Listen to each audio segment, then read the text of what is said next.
Gotta stand. Stand on his word. We gotta stand. Sometimes we just gotta learn to stand. Because sometimes we'll be having problems. Well, we gotta stand.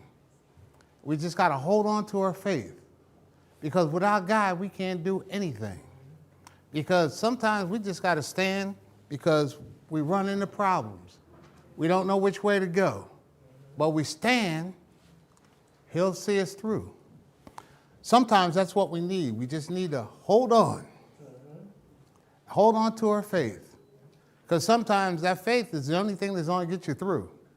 Because sometimes when you're doing something and you're going through something and you're going through all kind of pain and hurt, but as long as you stand and hold on, because sometimes you feel like you're just sinking. Like a ship, you feel like you're going down. And sometimes you feel like you might have a life jacket on and your head's just above water and you're just floating and you're going like this. I can't take no more. I feel like I'm sinking. And all of a sudden, God just picks you up and pulls you out and puts you back on dry land. But sometimes, when you read the word, and I started reading like Isaiah, and when he started talking about the Israelites, they represent the world before. And God judged them for their disobedience. A lot of times God judges us for our disobedience. Sometimes we feel that we're doing the right thing, but he's judging us because we're doing the wrong thing. Because we're looking at other gods and not looking at him. But sometimes we just don't want to admit what we're doing. We know what we're doing is not right, but we don't want to admit it. Because sometimes we just got to say, okay, Lord, I know I'm wrong. But a lot of times we don't want to do that. We just say, okay, I understand, God. I know I'm not 100% right, but, you forgive me, but your heart ain't right. And if your heart ain't right, how's he going to forgive you? So he's going to put you in turmoil. Just like he did with in Isaiah 41:10 says this. So do not fear, for I am with you. Do not be dismayed, for I am your God. I will strengthen you and help you. I will uphold you with your righteous right hand. But sometimes God's going to put you in a situation where you don't have to call on his name.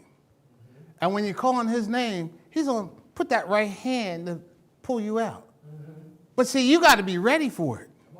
Sometimes we call on his name, but we're not ready for him to come. Because just like the Israelites, when they were doing all the things they wasn't supposed to do, they were worshiping other idols. They were doing everything they wasn't supposed to do. But they're still calling on him. Because once they start getting into trouble, first thing they always say, oh God, please help me. I know I made a mistake. But some of them don't want to admit that mistake. And that's what's wrong with the world today. The world today, people don't want to admit their mistakes. They want to follow everything but God. But they say they love God. They know who God is. But they don't put their trust and faith in God. What's wrong with that? If they're really a true believer, why aren't they putting their faith in God? Because the devil is so busy, and he's just going like this. He's just taking a fishing rod and toss you a little worm, and he just reels you in. And he's real slow with it, and all of a sudden you don't even know what happened. You got caught by the devil. And some of us, when we get caught, we don't know how to get away. We don't know how to call on God's name to get us out of it. And some of us do, but God said, okay, I'm going to let you suffer a little bit. Because while you're suffering, you're going to start working on calling my name and working with me instead of against me. All who rage against you will surely be ashamed and disgraced. Those who oppose you will be as nothing and perish. You know, the kingdoms and empires that not only refuse to recognize and bow before Israel or bow before God, God's saying, okay, I'm just going to turn them into dust like that. But see, a lot of people don't know if you don't believe and trust in him, he can do that. A twinkling of an eye, you're gone. So anytime he could turn around and say, okay, I know you say you're a believer, but I know you're not. And once you're not, I'm going to say, okay, you don't come against me. God saying, okay, you want to come against me? You're nothing. You're not even a grain of salt. You just get away. Because, just vanish like that. But he gives us the utmost chance to turn our life around. Because he's going to destroy your enemies. And all the ones that came against you, he's going to destroy. And I'd rather be the one that's going to be with him than being the one that's going to be destroyed. Because he's going to make sure he's going to destroy. And God is a loving God. And he gives you all the chances in the world. I mean, even he'll wait till the last minute and still give you a chance. Because most people ain't going to give you that chance. Most people say, hey, you messed up. Guess what? You're on your own. I walk away. I don't have to deal with you. I don't have to help you. But that's the way people think. But God will say, okay, I'll give you another chance. You're trying a little bit, I'll give you a little bit more chance. And then you mess up a little, I'll give you a little bit more chance. But that's what God does. He gives us a chance. But a lot of times we're afraid to step out on faith. All we got to do is say, okay, God, I see you. I know I'm wrong. I need to put my trust in you. But I need to reach up to you with my right hand so you can grab my right hand and pull me out of this mess. But a lot of us don't want to do that. We feel that we can look on the internet. We can look on everything and find an answer. Though they search for your enemies, they will not find them. Those who wage war against you will be as nothing at all. God letting you know what's going to happen. But see, a lot of people, when there's a problem, the first thing they want to do now is go to Google. Everybody knows how to go to Google. Google got the answer for everything. Wait a minute. If God knows all and sees all and can do all, why are you going to Google? I'd be going to the source. If the source is God, I'm going to go to God. I'm not going to go to Google. I may go to Google to find something of how to fix something, mechanically wise. But if I need to fix my heart, I ain't going to Google. I'm going to say, Lord, fix my heart. Because he's the only one that can fix it. And he sent his son to do it to help us. Google can't help you. Google ain't going to change you. Google can't do anything but teach you how to do the wrong things. So if God possesses all the knowledge, and he doesn't need to seek advice, why are you going to a counselor that doesn't have all the answers? Because Google doesn't have all the answers. They think they do. And I say they think they do. But they never tell you everything. Even when you're trying to fix something, they give you enough information to get you either you're going to figure it out or you got to find something else to get there. But God is going to help you figure it out. Because a lot of times when I run into trouble trying to do something, I say, God, I'm stuck. I need some wisdom here. I need to how to figure this out. because it's not making no sense. But God has a way of saying, okay, try this over here. And it works out. I said, it's amazing how God will work things out for you when you don't know. But most people don't call on God. They call on everything else. But 13 says, for I am the Lord your God, who takes hold of your right hand and says to you, do not fear. I will help you. But how many people nowadays will call on God when they need help? And most of these young people, a lot of them don't even know who God is. They know Google, they know Instagram, they know Facebook, they know all the different social medias, but they don't know who God is. They say, okay, I understand there probably is something supreme being, but you know, it doesn't really make any sense to me. But a lot of them don't ask for God to come into their heart. Because once you see who God is, then you'll understand what he can do for you. But a lot of us don't have that faith and trust in God to understand. And most of the young folks will have no clue. Because if it ain't on Instagram, ain't in a text message, they lost. Most of them don't even know how to communicate. I mean, they'll be standing right next to one another going like this, texting. Wait a minute. Most people don't even know how to pick up a phone no more. They text. I go, I'll text for a minute, and I go like this. Heck with this. I'm picking them up and calling them.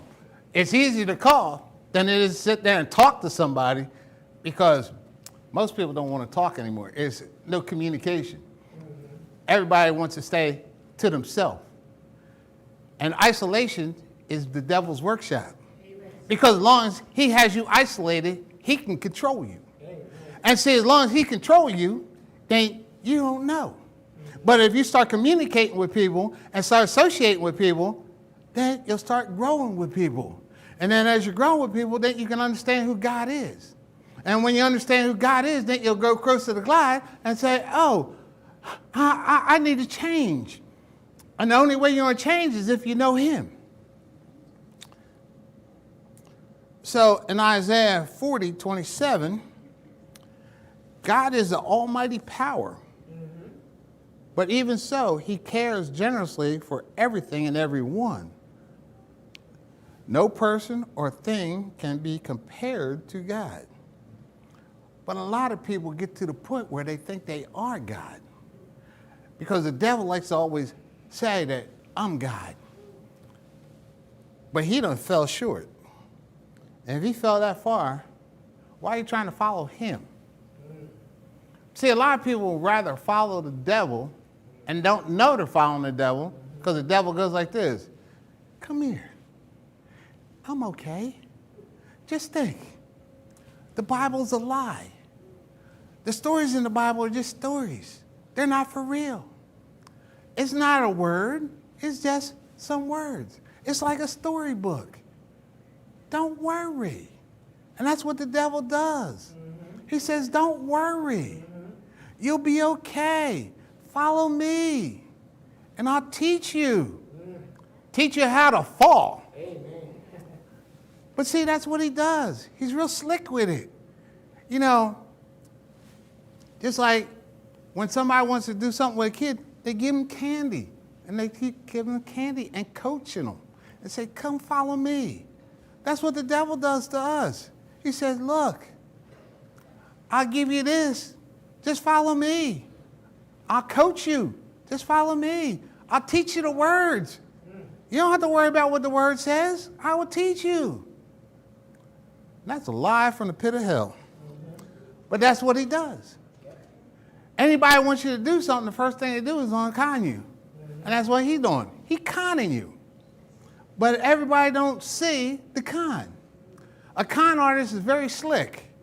And that's what the devil is, real slick. He gonna con you in every way he can. And most people don't understand he's conning you. But when you start understanding who he is, then you know, get away from me. Hey, I don't need you. Step back. because I know who my God is. And that's what the Israelites had to do, find out who their God was. They fell.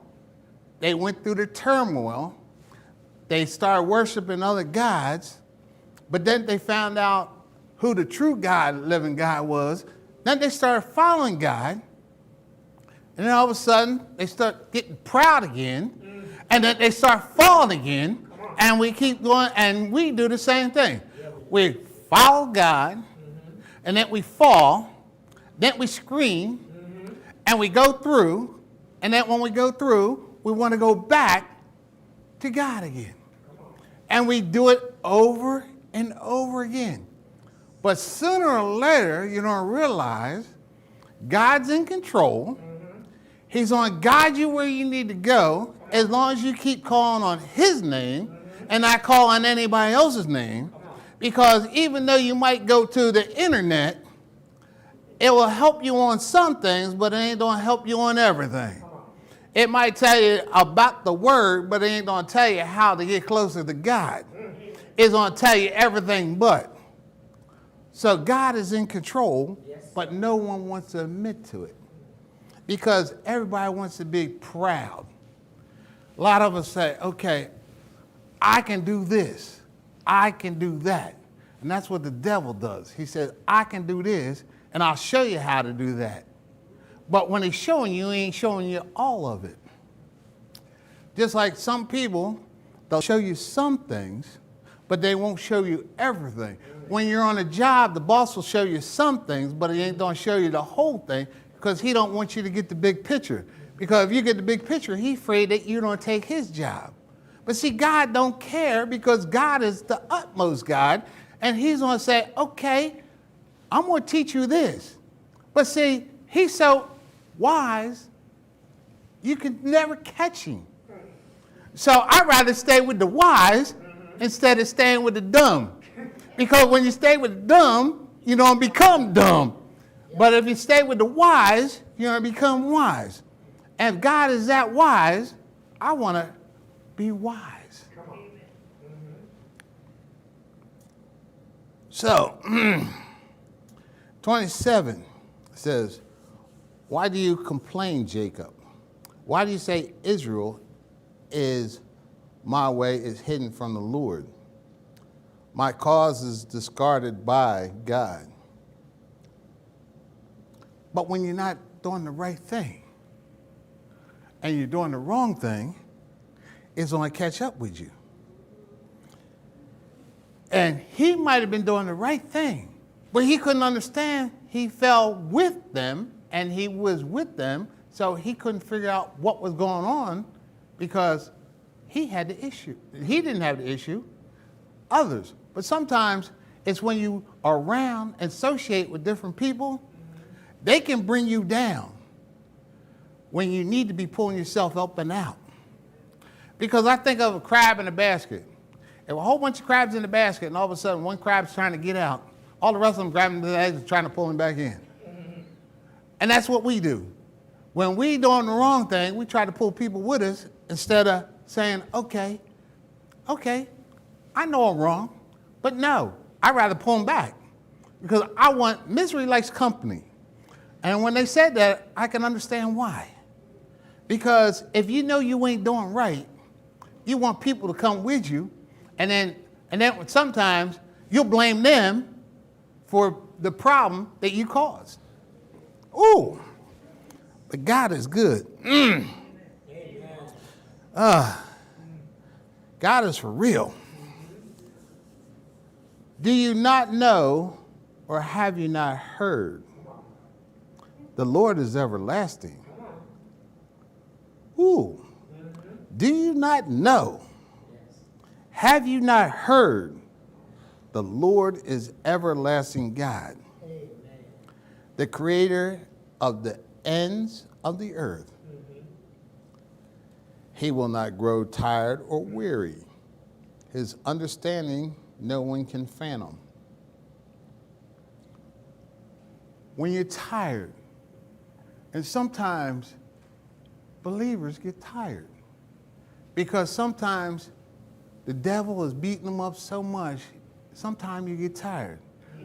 But when you get tired, you can trust in God. Because God's going to be there to hold you up. Because even Moses, his arms got tired from praising God. But all of a sudden, somebody stood back there and lifted his hands back up. And that's what God does. When we're tired, he's going to lift us up. When we think we don't have no place to go, when we're at Roots End and we're saying, I'm ready to give up, God says, not yet. It's not time yet. Come on now. You gotta lift them up. And sometimes God might not do it himself, but he has somebody to help you to get there. That's why if we trust one another in love, he's going to send the right person at the right time to lift you up when you need to be picked up. Because sometimes you might think you're falling down and you don't have nowhere to go. But all of a sudden, here is somebody that God told to help you to get to where you need to be. But a lot of us will say we hear, but we don't want to communicate and say, I'll accept it. Because sometimes there's somebody that needs help, and God sends somebody to help them. But then the person that needs the help is standoffish and don't want the help that God sent. You know, I always think about, and sometimes I get into that, I like scenarios, like here there's a big flood. And you turn around and say, God, I need some help. And you pray for help. So God sends a guy with a rowboat. And you look at the rowboat and say, that isn't what I asked for. So you send them away. Then all of a sudden, God sends them a speedboat. He sends them away. Sends them a helicopter. Sends them away. And then he goes like this and says, God, why did you let me drown? God said, I send you what you need with the person that you needed, but you didn't want to take what I sent you. And that's what we do to God all the time. We do it over and over again. He sends you the help you need, but you push him away because you feel that isn't what you asked for. But God is still a true God.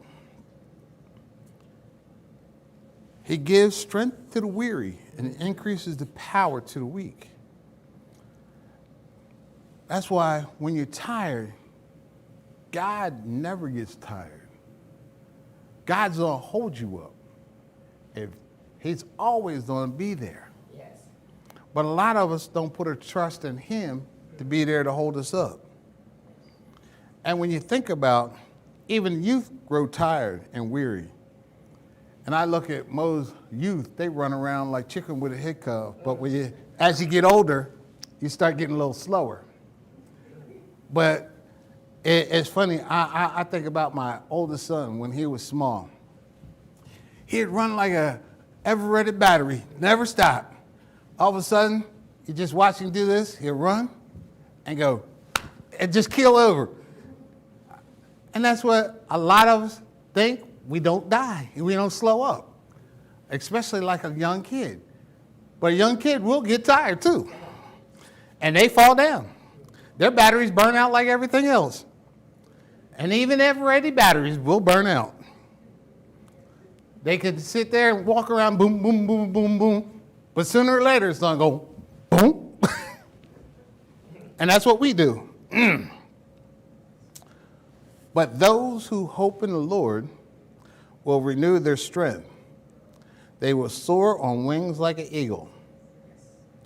They will run and not grow weary. They will walk and not be faint. No matter how tired you are, no matter how much you go through, but as long as you believe in God, He loves you, so He's not going to let you fall. You are convinced that He has the power to control all of life, and your life as well. So if God is controlling your life, he's going to hold you up. He's not going to let you fall down. He's going to sit up there. He'll let you slow down. But then when you think you done fall down, here he's holding you. Just like on the beach. It started out with 2 footprints. Now it's only 1. But that 1 is God carrying you through. But see, a lot of us don't look at God carrying us through. We always look at, we got to do it by ourselves. A lot of things you can't do by yourself. You got to put your trust in God and let him work it out. Because when he works it out, you know he's going to work it out.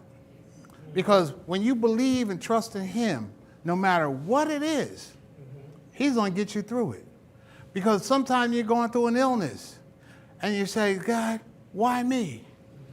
But God said, it's okay. Because I'm right there with you. Sometimes you're saying, oh, I don't have a roof over my head. I don't have a job. But God will say, hold on. There's a knock on your door because he's coming. He got it for you. God always has a plan. His plan will always win, no matter what it is. God's plan will work over all plans. As long as you put him first, he's going to get you through all things. Not some things, all things. Whether you're lost and can't find your way, just put your trust in him and he'll get you through it. But you got to believe in him first. Because he says you have to know me for me to help you. So when you say, I know who he is, you better believe and trust in him. Because you don't want to be one to say, I know who he is. And at the judgment seat, he says, I know you not. And you say, I cast out demons, I did this in your name. But when it came down to it, you didn't accept him for who he was. So how is he going to help you? Because he's the judge and the jury. So when you trust in him, he's going to get you through. And if you don't know who he is, you better get to know who he is. Amen.